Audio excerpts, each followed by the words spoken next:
करके आप कुछ देर के लिए इनको हासिल कर सकते हैं। जैसे स्वामी प्रसाद मौर्य को ही देख लीजिए, फाजिल नगर से टिकट लेकर के आए, पड़ौना छोड़ के वो फाजिल नगर गए, क्योंकि फाजिल नगर एक ऐसी सीट थी कि समाजवादी पार्टी से कोई लड़ता तो वहाँ चुनाव जीत जाता, लेकिन वहाँ पे भी उनकी जमानत जब्त हो गई, मौर्यों ने उनको नकार दिया, कहीं से नहीं दिया। तो देखिए इन लोगों को सब लोगों ने नकार दिया, और यह सिर्फ जाति और धर्म की बात करके जो है कहीं ना कहीं से एक विद्वेष फैलाने का काम कर रहे हैं। इसलिए हम आपके मीडिया और चैनल के माध्यम से इनके जाति और इनके सभी दर्शकों को कहना चाहते हैं, इन लोगों को सामाजिक राजनीतिक बहिष्कार होना चाहिए। राष्ट्रीय अध्यक्ष हैं, आप भी बड़ी पार्टी को चला रहे हैं, लेकिन आपको नहीं लगता इन लोगों ने जितने कम समय में जितना नाम कमाया है, आपको नहीं लगता कि बहुत कम समय में लोगों ने प्यार भी दिया? चाहे मैं संजय निषाद की बात करूं, चाहे मैं ओपी राजभर की बात करूं, चाहे मौर्य की मैं बात करूं, कम समय में इन्होंने नाम भी तो बहुत हासिल कर लिया इनके विधायक।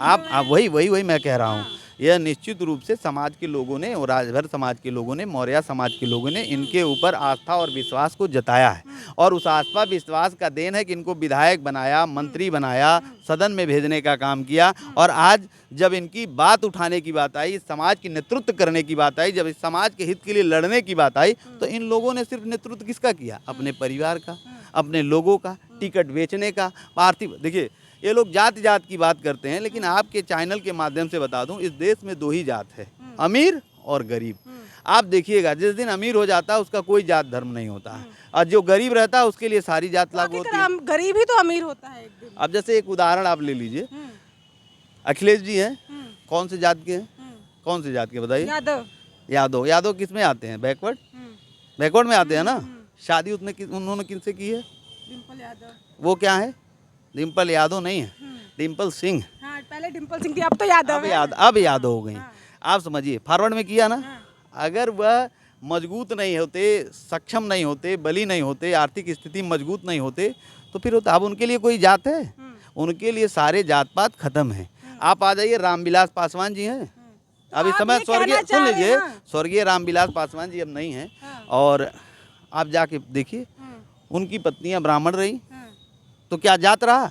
जब आप आर्थिक व्यवस्था में जो लोग मजबूत हो गए उनका कोई जात नहीं है।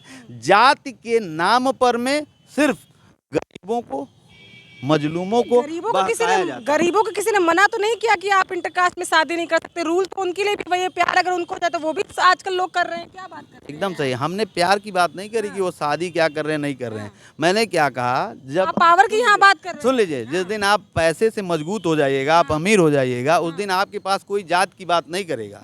जिस दिन आप पैसे से कमजोर रहिएगा तो आपको जात के छोड़ करके और कोई बात नहीं करेगा। इस बात को स्पष्ट रूप से हम लोगों को समझना पड़ेगा। जब आदमी जाति और धर्म की बात करता है तो पहले जाकर के नीचे जमीनी स्तर पे देखे कि जिन लोगों ने, अब देखिएगा तमाम ऐसे आंदोलन करने वाले, राम मंदिर में आंदोलन करने वाले लोग हैं जिनको मैं नाम नहीं लूँगा, लेकिन आप जाइएगा और आप मीडिया कर्मी और दर्शक लगभग सभी लोग जानते भी हैं कि जो हिंदू समाज के बड़े बड़े नेता थे, उन लोगों ने, उनकी लड़कियों ने शादी मुस्लिम समाज में की।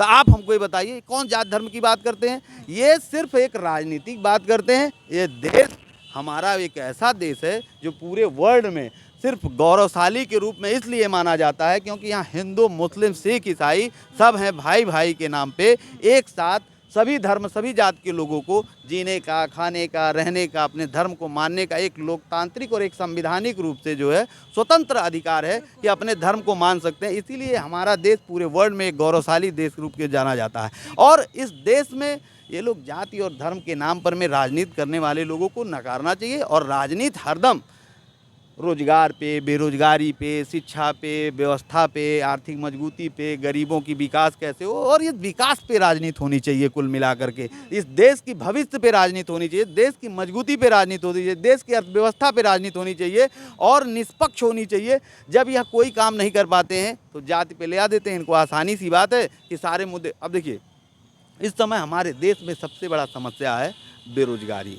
इस देश में हमारी सबसे बड़ा समस्या है नौजवानों के लिए शिक्षा व्यवस्था में सुधार। जो शिक्षा व्यवस्था में वर्तमान में महंगाई चल रही है, आपके दर्शकों में जो नौजवान होंगे उनसे जाके कभी आप समीक्षा इस मामले पर कर लीजिएगा।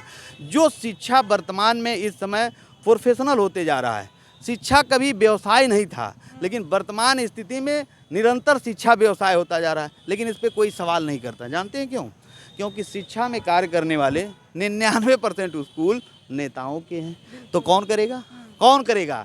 जब कहावत है कि दूध की रखवारी बिल्ली को ही दे दी गई तो बिल्ली दूध पीता करेगी। बिल्कुल। तो वो आज वो शिक्षा की व्यवस्था पे कोई सवाल नहीं कर रहा है। शिक्षा व्यवस्था कहीं ना कहीं से वर्तमान में एकदम व्यवसायीकरण। आप चले जाइए, नौजवान जो है बेरोजगार घूम रहे हैं। वर्तमान में नौजवानों के पास कोई नौकरी नहीं है। अर्थव्यवस्था हमारे देश का निरंतर गिरता जा रहा है। व्यवस्थित व्यवस्थाओं में तमाम ऐसी व्यवस्थाएं आ रही हैं जिससे किसान भी बेहाल हैं। किसानों को अपने सही रूप से जो है ना कीटनाशक दवाई ना व्यवस्थाएं तमाम, जैसे कि किसान हमारे देश का वह मजबूत बिंब है कि धरती चीर करके हम सभी लोगों को जो है अपने पसीने से जो है अपना पसीना अपना लगा करके धरती चीर करके उस अन्न को उपजाता है और हमको खिलाता है, और जिसको खा करके हम लोग उसके भी, आप देखिए जब धान और गेहूं का मामला होता है, यहाँ भी एक बहुत मर्मिक बात है। जब गेहूं किसान से हम लेते हैं तो एक रेट कोट होता है, जैसे मान लीजिए हो गया, उस समय जब लेते हैं तो 10 रुपये 20 रुपये होता है। लेकिन वही गेहूं हमको 3 महीने बाद कितने में मिलता है? वही अगर 20 रुपये गेहूँ है तो हमको 30 रुपये में मिलता है। वह किसान जो है 6 महीने फसल को रहता है, जब तक उसका कट के ना जाए तब तक उसकी गारंटी नहीं होती है कि वो फसल आएगी कि नहीं आएगी। पत्थर आ सकता है, पानी आ सकता है, कुछ भी आ सकता है, उसकी फसल की गारंटी नहीं है। लेकिन जब वह फसल काट करके देता है तो उसी फसल के व्यापारिक लोग उसी को गारंटी में लेते हैं। जब खरीदना होता है 10 रुपये कम करके लेते हैं, वही 20 रुपये में बेचते हैं। तो कहीं ना कहीं से किसानों के हक पे भी जो है व्यवसायीकरण हो रहा है। इन सब लोगों क्या उम्मीद लगाई जाए कि आपकी पार्टी इन सब उम्मीदों पे खरी उतरेगी कि आप भी जात धर्म की राजनीति करने लगेंगे? देखिए, हम तो निष्पक्ष हैं। हमारी पार्टी गरीबों की पार्टी है, मजलूमों की तो सभी है कि हमारी पार्टी गरीबों की नहीं, पार्टी कहते कैसे हैं?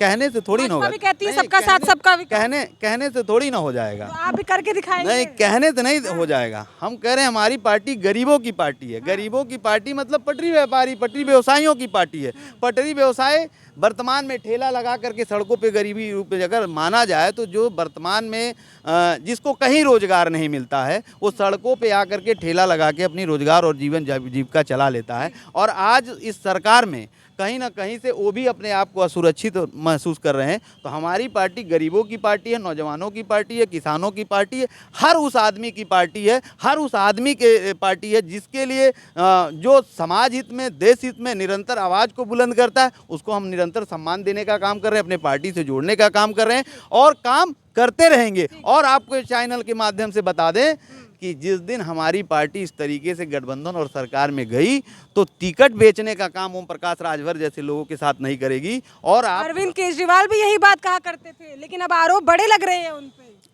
कुमार विश्वास जी जो उनके साथ में जिन्होंने नींव रखी थी, वो कह रहे कि कहा तो उन्होंने भी था कि सब साफ लगा देंगे, झाड़ू से पूरा साफ कर देंगे, लेकिन आज आरोप लगते हैं कि टिकट सबसे ज्यादा महंगा वही बेच रहे हैं। आरोप सत्ता में तो सब यही कह के आते हैं। देखिए सत्ता में सब लोग कह के आते हैं, क्या करते हैं। विषय देखिए अरविंद केजरीवाल जी का है तो मैं उनकी कोई टिप्पणी नहीं करूँगा।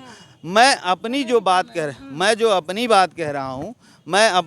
रहा हूँ तो मेरा प्राथमिकता यही होगा। रही बात भविष्य की, तो भविष्य में जो होगा तो आप इसी तरह माइक लगा के पूछिएगा। अगर ऐसी बात होगी तो मैं तो चाहता हूं कि देखिए नेता और पत्रकार दोनों के रिश्ते एक दूसरे के पूरक हैं।